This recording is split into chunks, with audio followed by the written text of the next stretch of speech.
The losses in the mid-season finale of The Walking Dead conjure both despair and hope in the viewer.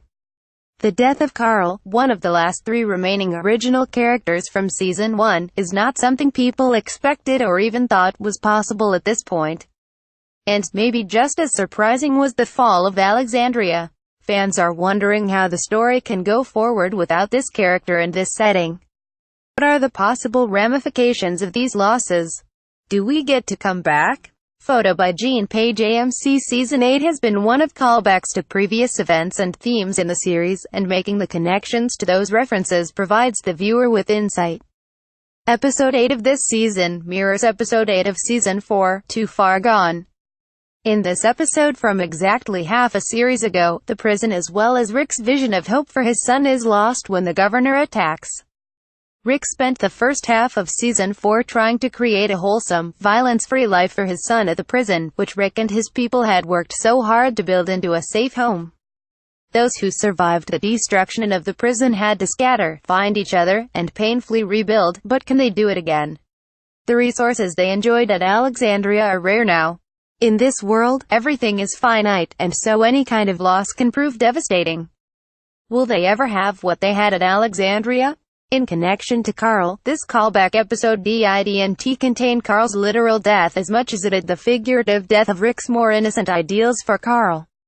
Besides Rick, it can be argued that the other most important character on the show is Carl, since his dynamic with Rick drives much of the show.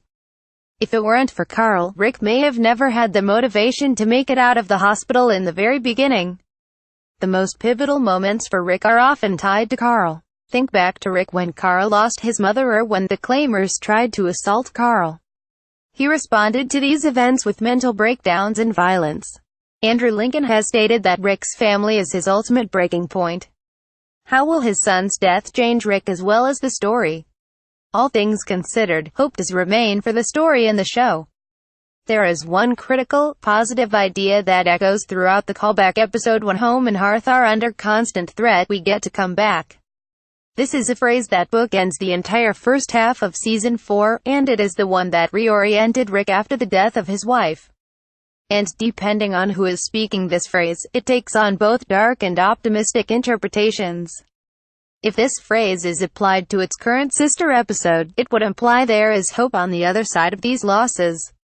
As far as the trajectory and success of the show, these upsets might be necessary. We've been in the same setting while fighting the same conflict for a season and a half. No matter how the aftermath of these events play out, it will shake things up much to the refreshment and excitement of the audience. Photo by Gene Page. AMC. With the stakes so high and the losses so great, the possibilities for what will come next in The Walking Dead are many. How would you like to see things change for your favorite characters and the communities they belong to? What would you like to see in the returning episode this February? Other lingering questions: how will Rick and Michonne's relationship be affected by Carl's death? Will this bring back memories for Michonne about the loss of her biological son? How will Judith's role in the story shift with the loss of her older brother? How will the Saviors also regroup after the events of the mid-season finale?